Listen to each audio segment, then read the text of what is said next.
Pues voy a volver a ver a mi niña muy pronto, entonces no estoy nada agobiado, estoy muy tranquilo, por favor, si me dejáis paso. ¿Por qué estáis aquí? Cuéntanos.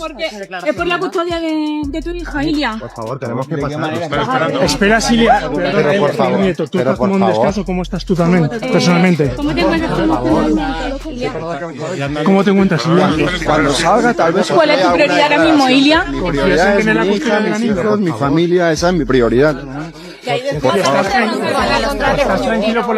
Is it publicly? There's like a divorce. Oh yeah. Well, she's taking photos with rappers and shit, putting it on Instagram. No. Yeah. They try to put a fucking knife right in your spirit. This is the mother of your children, and this lady is a monster. There's a lot of ladies like that because you hooked up with a guy who's an incredibly special human being. You not just a UFC world champion, but a 2-division world champion superstar who the whole world wants to see, and you're his wife. So you're like, oh, look at me. And then he doesn't want to be with you anymore. Well, I'm gonna take you down. Reputation destruction. That's what they really are experts at. Ilia Topuria has finally broken his silence. And even though he didn't lay everything out, what he did share sent a jolt through the UFC world. After weeks of rumors, online noise, and non-stop speculation tied to his divorce, Ilia has made one thing clear. This isn't the end of his run. It's an intermission. And that break may be shaping a version of him that's more dangerous than anything we've seen before. Actually, I met my wife in Miami. Really? Yeah, she was living there. Damn. Who says you can't meet your wife in Miami?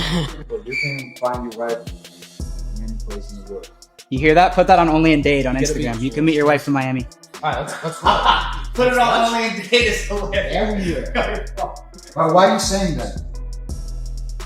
Huh? Why are you saying that? Everyone says that. Because you go to the party and this is the only place Yeah. you see. Like you don't know the another part of Miami of people that just they want. Normal. Yeah. Best place to work out too, Miami, because you can just walk outside and run the water.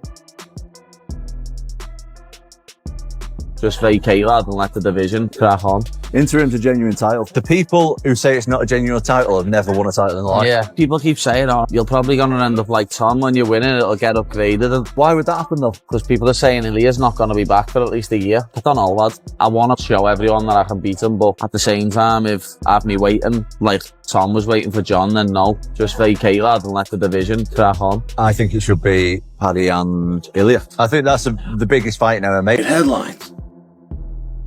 My belief through the headlines is that Ilia was walking away from the UFC championship belt, thus elevating Justin Gaethje and Paddy Pimblett to undisputed title.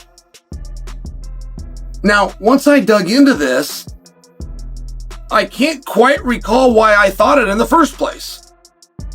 I mean, once I dug into it, there was nothing in the article that said that Paddy and Justin was going to be undisputed or that the UFC was accepting or that Ilia was surrendering a belt back. And I was talking with Daniel Cormier. Daniel's always got the inside scoop. It's like, hey, Daniel, you just got back from calling this event. What is going on there? Is Justin and Paddy moved up? And Daniel said no. He said that essentially in all of these articles and all of these news waves that have now just come out on Ilia Topuria, it's repackaging what we already knew. It was Ilia coming in front of this thing and saying, hey, I'm dealing with some big stresses in my personal life, and one of the great concerns that I have is that there's going to be a claim made against me for domestic violence, and I'm sitting here and I'm just waiting for this shoe to drop. And until it does, and until I can deal with that, try to work my own personal things back into order, I won't be competing.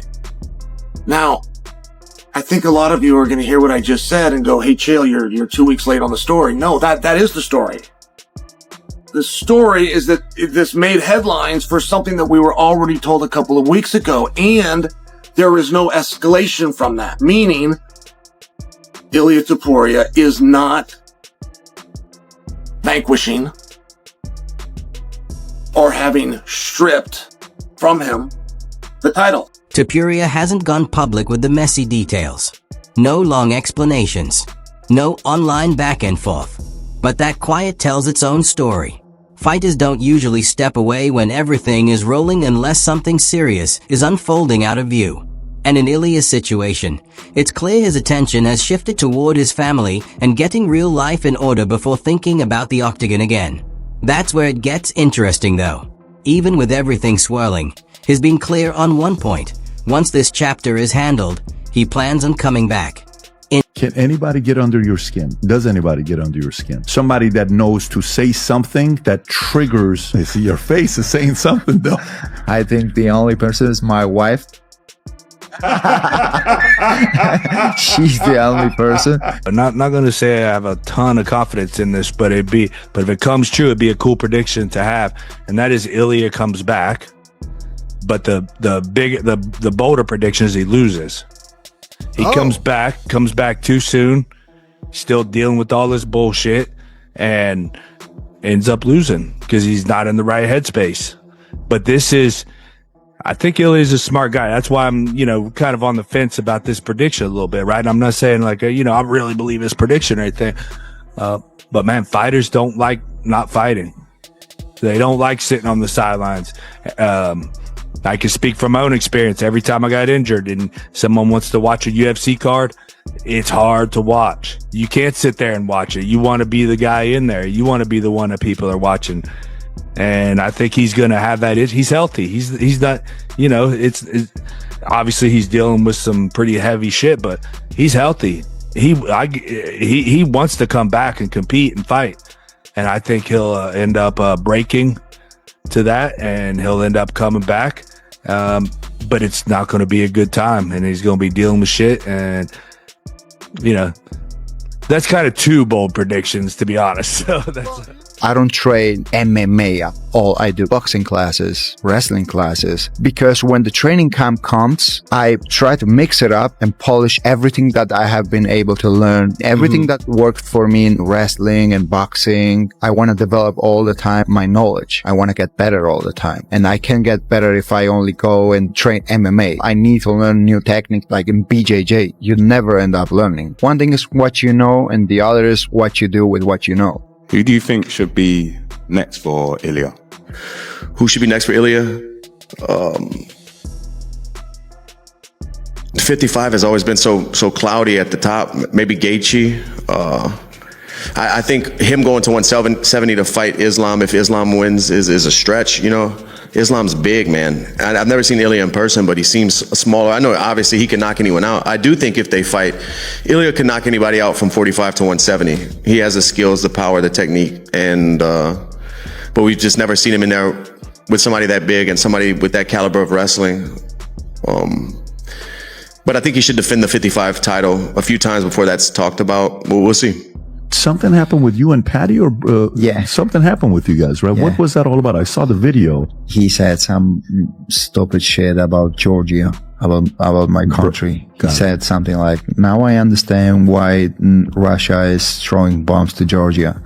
And like, bro, you never live in a situation where your country had a war. I lived there in 2008. Don't joke with that. He said that on Twitter. And then you went and you guys were at the same event and you ran into each other? I saw him and I went after him like boom. And it wasn't promotion. And when he does return, he's not talking about easing his way back in. No rebuilding stretch. No tune-up bouts. He expects to step straight into the heat. That's where the situation starts to complicate the UFC's plans. Because while Ilia has been dealing with life outside the cage, the division hasn't paused. His absence forced the UFC to start rearranging the board, opening the path for an interim title scenario, with Paddy Pimblett now being lined up to face Justin Gaethje. Ilia Topuria versus Paddy is one of the truest grudges that we have in our sport right now. Some of you might not have known about it, and the rest of you might have forgot about it. But that B-roll and footage exists every bit as much as Masvidal and Leon exist. Ilia and Paddy exist. But how do we get there? One thing that Paddy said about his career, he said, fight Gaethje and then I'll go deal with Charles. But he had a different idea if Ilia won. If Ilia wins and that's the big grudge match, move Gaethje out of the side, he's ready for the title right now. Paddy Pimblett did come in the cage tonight. There's Armin Tsarukyan, there's Justin Gaethje. Is that the fight that you want more than anything else? Yes, that's the fight that I want. With Charles, I had a little bit difficult situation because I really like the guy. He's an amazing human being. But at the end, I was like, this is competition. I have to do my job. But with Paddy, I'm really gonna enjoy kicking his ass. That matchup only exists because Ilia couldn't give the UFC a clear timetable for his return. That uncertainty alone has reshaped the entire division. And if Paddy were to capture that interim belt, the narrative almost writes itself.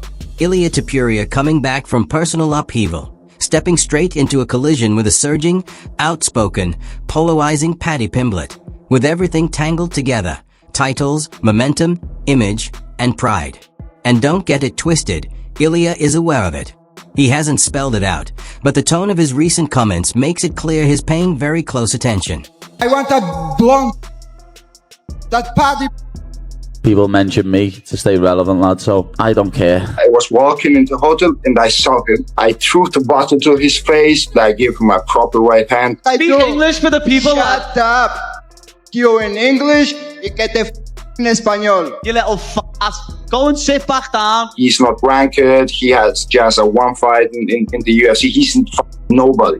But I want to fight. He uses my fame, my publicity, and tries to feed off it because no one cares about his life. For sure, he needs to win one more fight. If he wins the fight, he can fight for the title. I will give him the opportunity to fight for the title because we have a history behind, so it's going to be a massive fight. Fucking massive. You're a little... Shut up. If not, I'm going to stand up and I'm going to crash your face right here.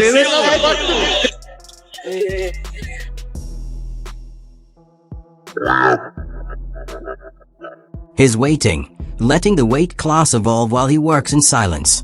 Fighters like Ilia don't vanish. They reset. And right now, the MMA world is split. Some believe the divorce situation will take something out of him mentally. Others think it's going to light something dangerous. History leans toward the second option. Fighters who return from personal collapse often come back with a different edge, cooler, tighter, and far less forgiving. And Ilia has always operated in that territory. The unsettling part is how quiet he's been. No media run. No long-form interviews. No podcast circuit. Just controlled absence and the occasional signal that something is already being lined up. So the real question isn't whether Ilia comes back. It's whether the division will be ready when he does.